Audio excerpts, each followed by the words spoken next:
But we're breaking down Ole Miss on both sides of the ball and revealing exactly where Mississippi State holds the edge heading into the game.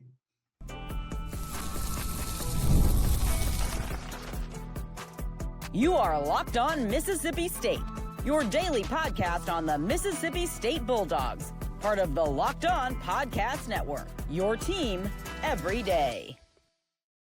Hello, everyone. I'm Jaron Spor. Welcome to Locked On Mississippi State, part of Locked On Podcast Network, now the #1 sports podcast network.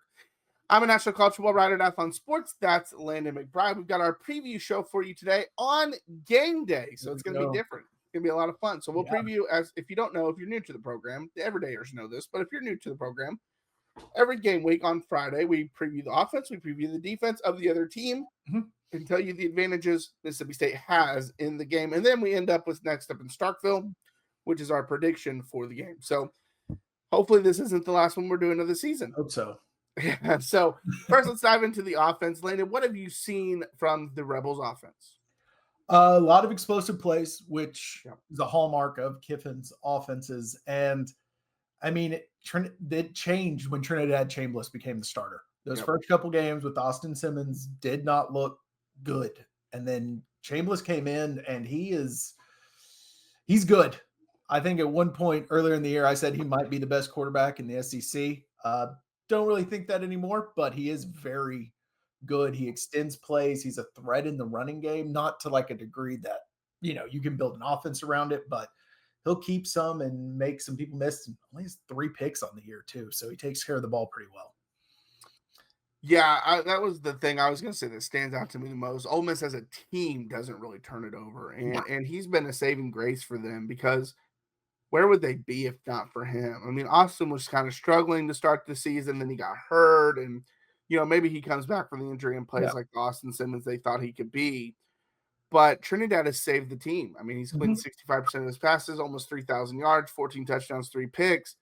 But it's also opened up the running game, because he's rushing for 444 yards and 6 touchdowns, but it's opened up Kewan Lacey to rush for 1,136 and 19 touchdowns on almost 5 yards per carry. So those are the 2 guys you got to watch. For wide receiver, it's everybody. Just receiving threat. Yeah, I was about to say, it's just a receiving threat in general. It's everyone. They don't have that one star like Trey Harris. They have a ton of guys. They have 1, 2, 3, 4, 5 guys that have more than 450 yards receiving. Yeah. I mean, that's what. Let's see. 5 of those are receivers, so they have 6 guys total that do it. Tight end. Sorry. 4 receivers and 1 tight end. Yeah, and then another receiver at 330 yards. So I mean, that's again just right in there. And also, Deuce Alexander, wide receiver, has 15 rushing attempts for 110 yards on the year. So about once a game, he's going to get the ball at least once. So there's no guy you can key on. I mean, Harrison Walker has about 200 more yards, 150 more yards than everybody else. So I guess he's kind of your leading receiver. And then Juan Wright is your touchdown guy, but it's 4 to like 2 or 3 on all the other ones, the big tight end. So that's kind of there. And then Deuce Alexander and then John Stribling, who I'm a big fan of per his game. I think he has a good future at the next level. Just the way he plays is, kind of like NFL type receiver, but it's such a balanced attack when it comes to both the running, they're balanced when it comes to running and passing, and balanced with who they throw to in the passing game. So you got to defend all horizontally and vertically, all the field. There's no area you can not watch when you're playing defense against this team. And that starts and stops with Lane Kiffin. I mean, he is just a brilliant play caller.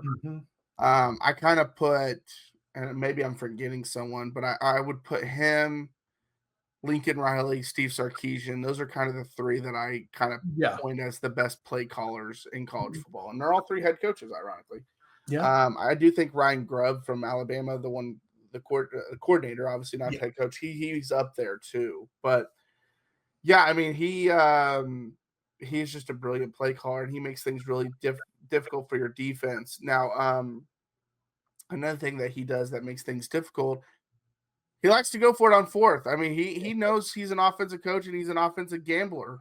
And so that's the thing that Mississippi State's got to be ready for, is you're not just defending 3 downs. A lot of times you're defending 4 downs. And I know Stephen Willis and a lot of the Ole Miss fans want him to kind of dial some of that back, because he kind of goes at it some crazy times for them. Occasionally he gets a little crazy. And I get that. I get that. I mean, there was a time against, I remember vividly in the Oklahoma game where they, Oklahoma just took the lead back, and then he goes for it on 4th and 2 to start the fourth quarter at his own 25-yard line or 30-yard line. They ended up getting it, so it didn't matter. But if they don't get that, well, now Oklahoma has a great chance to go up 2 scores, and then maybe Oklahoma wins that game. Mm-hmm. So, yeah, I understand where they're coming from when they say all that stuff. But still, when a coach is very willing to go for it on 4th and he doesn't really care where he's at on the field, that puts more dangerous. You have more stress on your defense is what it does. And speaking of that, so one thing we've talked about that Mississippi State needs to do better week in and week out is control the line of scrimmage and get pressure on the quarterback. Do you know how many sacks Ole Miss has allowed this year? I don't think very many. 16. Yeah. So you're getting to them about once a game. That means it's going to be hard to create negative plays that way from a defense that we've seen all year struggled to get to the quarterback. Even when they had the talent advantage against some of those teams early in the season, they weren't consistently putting high pressure numbers on those quarterbacks. So that's going to create some stress on the secondary if you give Chambliss and all these receivers all that time to throw. Yeah. And part of that also is because of Chambliss and how elusive he is and how good he is in the pocket. Because I've seen him play multiple teams where the defensive line has gotten pressure, but he's been able to wiggle through and escape and then make something with his legs happen. Mm-hmm. And that's what those kind of quarterbacks do. So you got to be able to keep them in the pocket.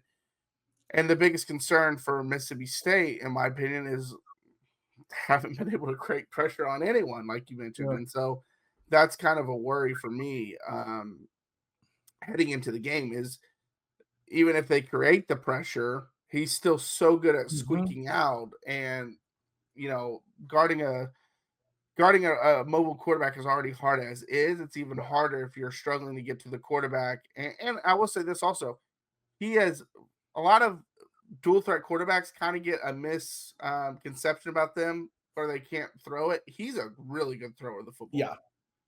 Yeah, he is. And this defense can't let happen to them what Ahmad Hardy did. You can't let Kewan Lacey go for 300 yards, which we've seen. He hasn't gone for 300, but we've seen him go for over 200 this year. So you're going to have to win some one-on-one battles up front.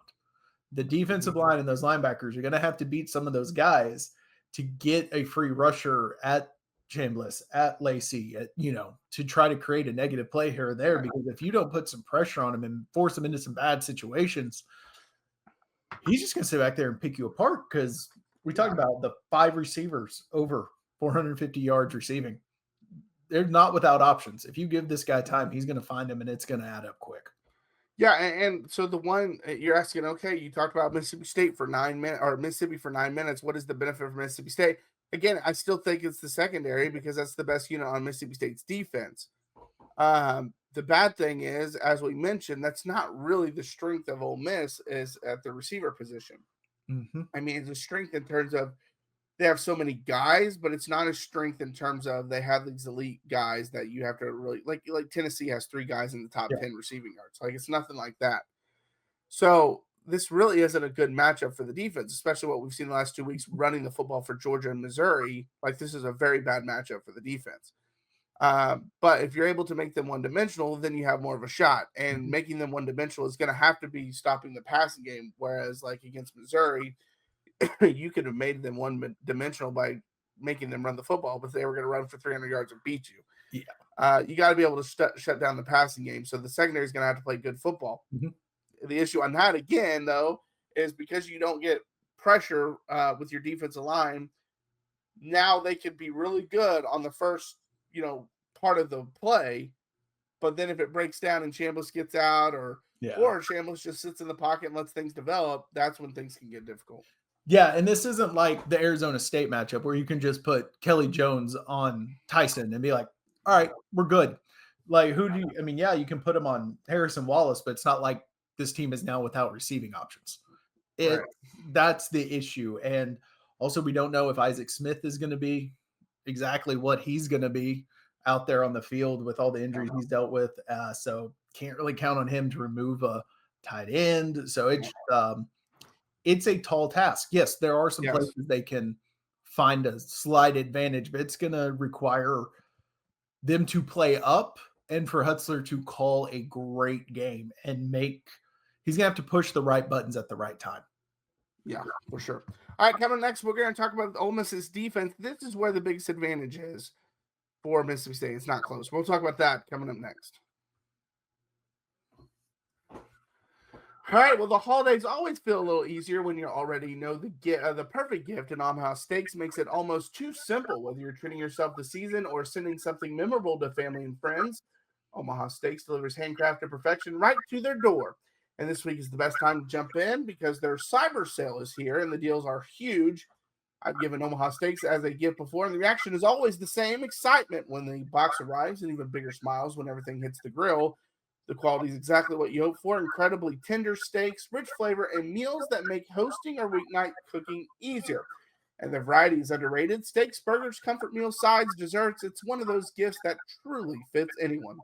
So save big on unforgettable gifts with Omaha Steaks. Visit omahasteaks.com for 50% off site-wide and an extra 20% off select favorites during their cyber sale. And for an additional $35 off, use promo code COLLEGE at checkout. That's omahasteaks.com, promo code COLLEGE. Terms apply. See site for details. All right. Well, thanks for being Locked On Mississippi State, your first listener of the day. And thank you for making Locked On the #1 sports podcast network. All right, Lena, what do you see from the defense of Ole Miss? So anyone who's listened to our pregame all the time knows I'd normally start in the trenches. Where's the pressure coming from? And this one, kind of like their receiving options, they got a lot of guys who are good at getting to the quarterback. They don't have that one guy that really jumps off the page. Like, you have to shut him down. But they have 4 guys with at least 3 sacks. Their leader is Princewill Umanmielen.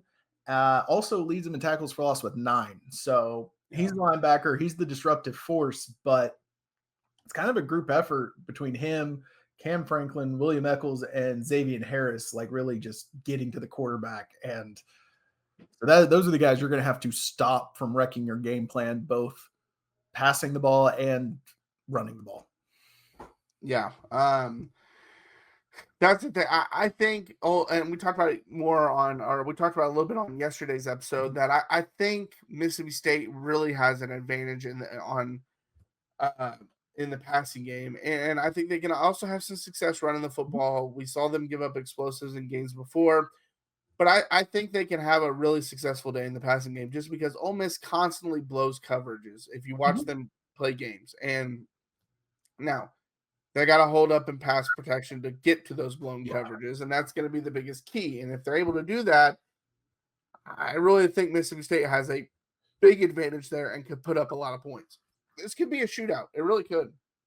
Yeah, it really could. And you're right. This defense has a tendency to blow some plays here and there. And anytime like you have a team with the speed at receiver that Mississippi State has with Brennan Thompson and Anthony Evans, you give yourself an opportunity, like a better opportunity for people to blow coverage when you have guys who are that level of fast and that level of athlete.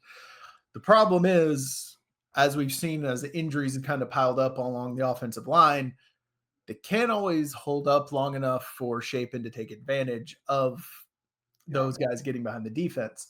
And one thing I wanted to point out, Zxavian Harris, defensive tackle, has 7.5 tackles for loss. The man is 6'8", 330 pounds. That man is a load. He is going to cause some problems on the interior. I hope guys are ready, because that guy is going to be a force to deal with. And if he's bringing pressure right up the gut, you're going to have to start moving, roll the pocket some, get some bootlegs, get, misdirection, things like that to keep him from. Because every quarterback who talks about it, if pressure's coming right up in your face, that's much harder to deal with than the ends coming around. Yeah, and the two guys I like that guy a lot, but the two guys that I like most on their defense is Princewill and Suntarin Perkins. Princewill leads them with 9 tackles for loss. He also has 5.5 sacks this season, which also leads the team. Suntarin Perkins has 6.5 tackles for loss, 2 sacks on the season, 56 tackles, which is second most on the team. I talked about him a little bit last week on the crossover show, and we talked a little bit with Stephen Willis this week also, but he just jumps off the tape when you watch him. Every time I watch Ole Miss play, he is just – it seems like he's always around the football, Perkins. Yeah. And then Princewill is just an elite, I believe, an elite pass rusher. You're not going to try to say his last name? No, I wasn't even going to attempt it. It's Umanmielen. Umanmielen. Umanmielen. His older brother was in the draft recently. That's how I know. Okay, there we go. And the funny thing is I've heard it 1,000 times. He's a really good football player, obviously, and I butcher it. But no, both those guys, those guys are big-time players, and they're going to wreak havoc on the defense because I think their front seven is really good. Mm-hmm. And so their front seven is going to make it where their back end doesn't blow as many coverages as they have in past games if you don't hold up. So it's going to be a big game for the offensive line. It's going to be a big game on Jeff Lebby because he's going to have to find ways to get creative. You can't just leave them on islands either. No, you can't. And talk about the guys in the secondary. I mean, this team has 6 interceptions on the year. 1 is by Zxavian Harris. 1's by Perkins. And then 4 from guys in the secondary. 3 of them from safety, Wydett Williams. So don't throw it near him.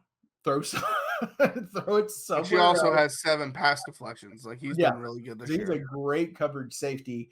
So and Perkins has 5, which is second on the team. Which is insane for a linebacker. Yeah, these linebackers fly around the field and just always to the ball. So you're gonna have to hold up long enough, and that might mean you keep in Fluff or Traore or someone back there to chip and help give shape and time to let these guys get downfield.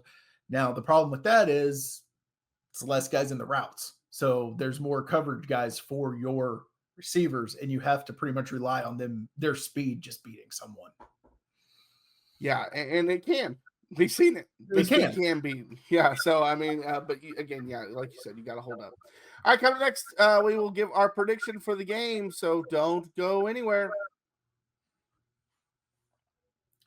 The NBA is back, and there's no better place to get in on the action than FanDuel, the official sports betting partner of the NBA. Even if you miss the start of the game or want to ride the hot hand, FanDuel has live bets on everything from who will score next to fourth quarter comebacks. Plus, you can even combine your live bets into a same-game parlay for a shot at a bigger payout. It keeps every game exciting, especially when your team's making that late push. And right now, FanDuel is giving new customers $300 in bonus bets when your first $5 bet wins. So head to FanDuel.com to sign up and play your game with FanDuel, the official sports betting partner of the NBA. All right. Well, thanks for making Locked On Mississippi State your first listen every single day, part of Locked On Podcast Network, your team every day. All right, Landon. This is the one you picked before the season. This was your 6th win. This was your upset. Have you given up on it? So this season, when we picked beforehand, this was my last one. I've been right the first 5 games that I picked us to win. There were a couple times during the season when we did our preseasons that I flipped 2 wins. Mm-hmm. I never flipped any of my wins to losses, and I'm not going to do it now. I'm going to stick by it. I feel somehow more and less confident than I did when I made that pick 4 months ago. And it comes down to, this is a rivalry game. You got them at home, and there's so much weird stuff swirling around Ole Miss today, right now, is this Lane Kiffin's last game? You have players sending out tweets about how, everything's fine. Don't worry about us. If everything was fine, you wouldn't be sending out that tweet, guys. So I think they're going to sneak out a win here. I'm calling 27-24 Mississippi State. I went back and forth on this one because I feel like the only way really Mississippi State can win this game is if everything you laid out happens. If they kind of come in discombobulated.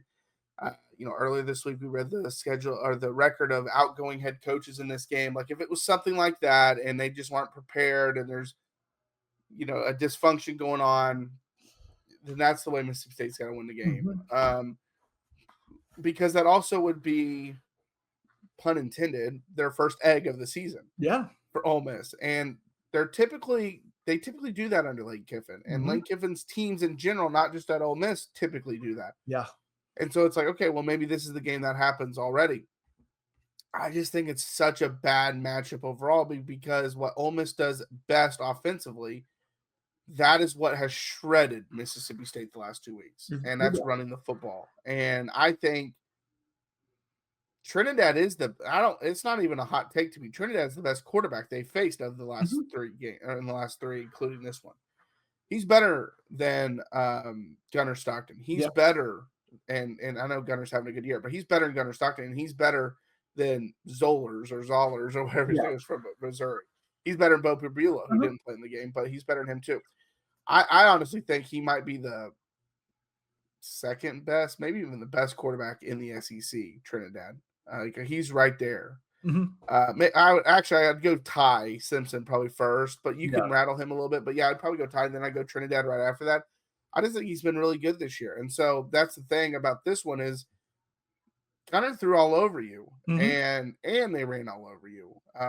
Missouri just ran all over you because you couldn't stop it. So they didn't have to throw it. I just think it's a really bad matchup for them. And defensively, their best thing is their front seven. And that's what's given, again, Mississippi State fits this season is not being able to protect a quarterback, and games that they have trouble running the football, Levy kind of goes away from it. So having said all of that, I think it's a 34-13 game for Ole Miss. Like, I think Ole Miss probably beats them pretty good.